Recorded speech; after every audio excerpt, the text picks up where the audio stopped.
नमस्कार। मैं हूं संजीव श्रीवास्तव। आप देख रहे हैं 4 PM न्यूज नेटवर्क। केंद्रीय मंत्री ज्योतिरादित्य सिंधिया आने वाले लोकसभा चुनाव में होने वाली संभावित परीक्षा में अपनी राह को आसान करने के लिए कुछ दांव खेल रहे हैं, कुछ जुगत लगा रहे हैं।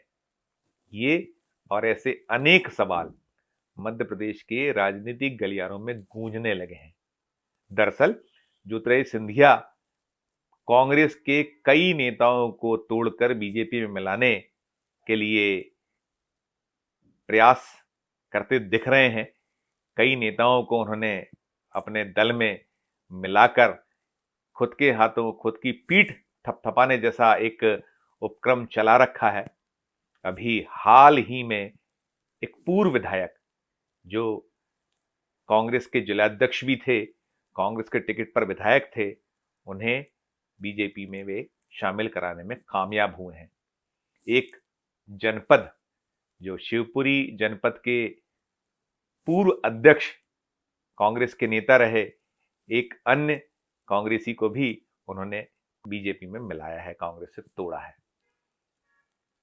सिंधिया समर्थक खुश हैं, प्रसन्नता का इजहार कर रहे हैं कि कांग्रेस के गढ़ में महाराज पलीता लगा रहे हैं।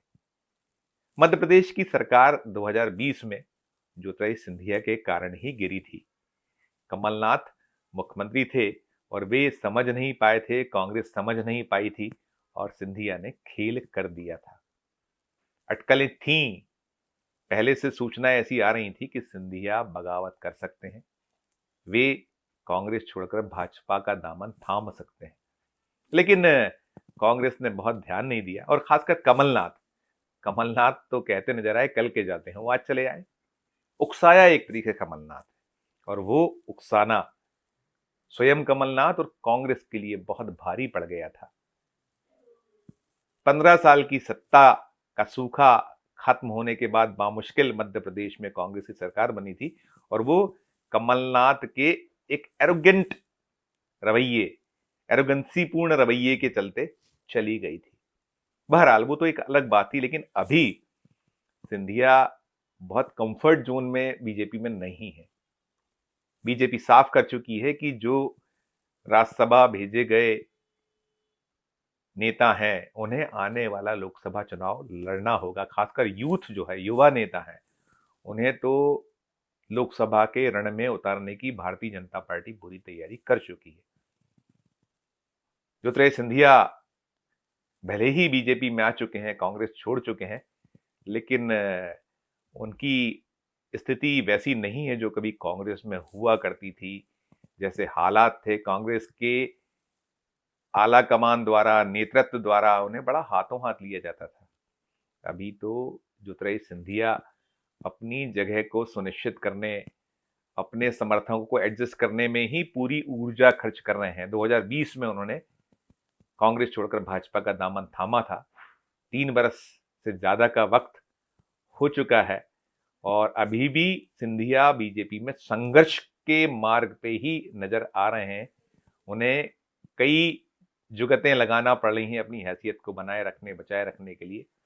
अब ऐसा ही एक दृश्य कल देखने को मिला जब कांग्रेस के एक पूर्व विधायक, एक जिला अध्यक्ष और एक जनपद के पूर्व अध्यक्ष को, और जिला अध्यक्ष भी पूर्व जिला अध्यक्ष था, दोनों को अपने साथ उन्होंने लिया और बाद में भारतीय जनता पार्टी इन नेताओं ने ज्वाइन कर ली और उसे बड़ा प्रचारित किया जा रहा है कि सिंधिया ने कांग्रेस के किले में और सेंध मारी कर दी है और सेंध लगा दी है। सच्चाई ये नहीं है।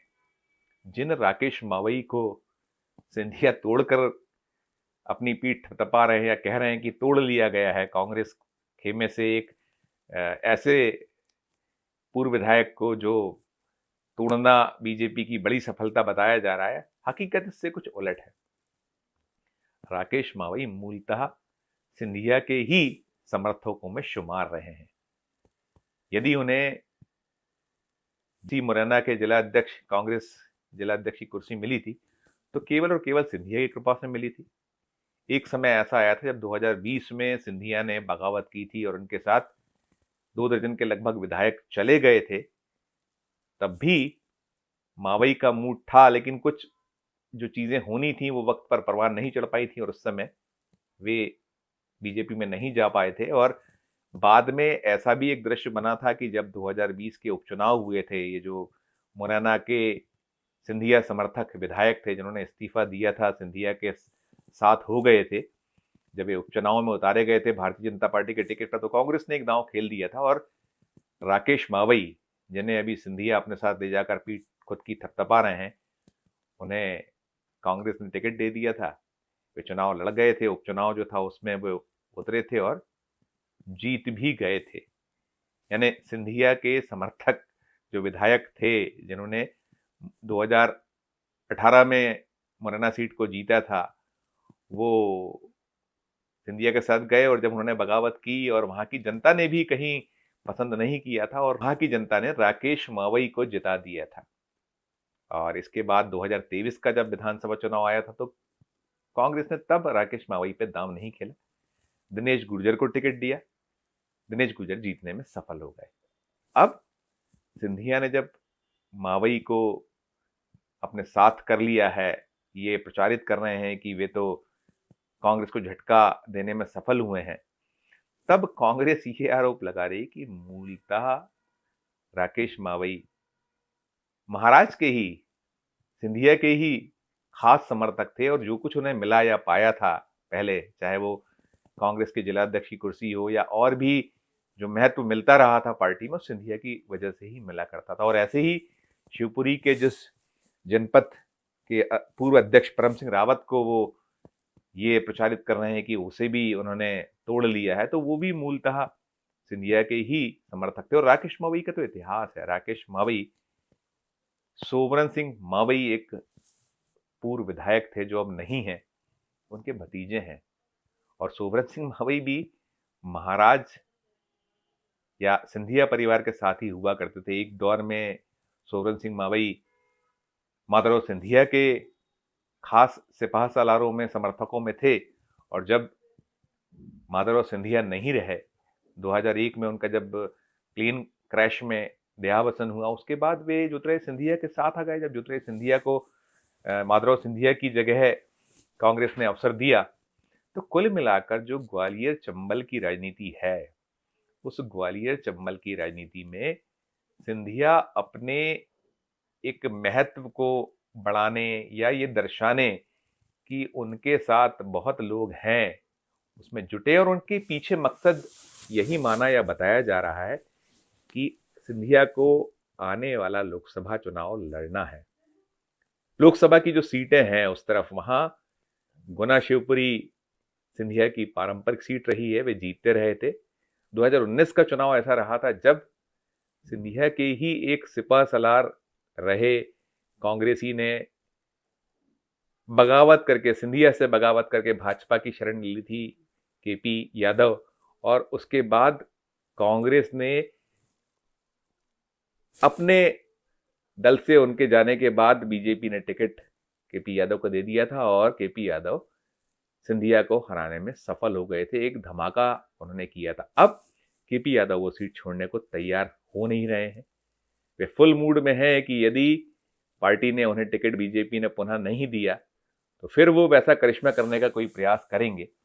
तो कुल मिलाकर जो वहां पेंच उलझे हुए हैं, जो गुत्थी धागे की उलझ सी गई है, उसको सुलझाने के लिए सिंधिया कुछ ना कुछ जुगत कर रहे हैं। और कांग्रेस तो इसे कह रही है, पैतरेबाजी के साथ साथ ये भी कह रही है कि सिंधिया फर्जीवाड़े पे उतारू हो गए हैं। आरोप लगाया है कांग्रेस के नेताओं ने कि अपने ही साथ के लोगों को भारतीय जनता पार्टी में मिलवाकर सिंधिया पीठ थपथपाकर यही साबित करने की कोशिश कर रहे हैं कि वे कांग्रेस को झटके दर झटके दे रहे हैं। हालांकि ऐसा नहीं है जो कांग्रेस दावा कर रही है।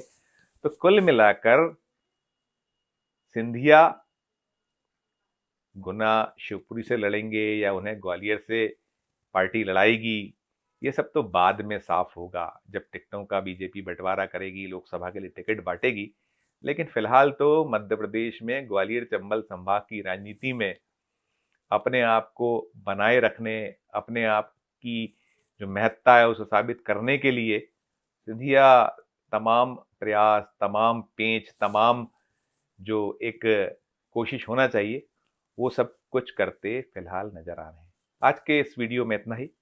हम फिर किसी नए वीडियो के साथ आपके समक्ष उपस्थित होंगे। हमारा मध्य प्रदेश का ये चैनल नया है, इसे लाइक कीजिए, इसे सब्सक्राइब कीजिए, हमारे इस वीडियो को अधिक से अधिक लोगों से शेयर भी कीजिए।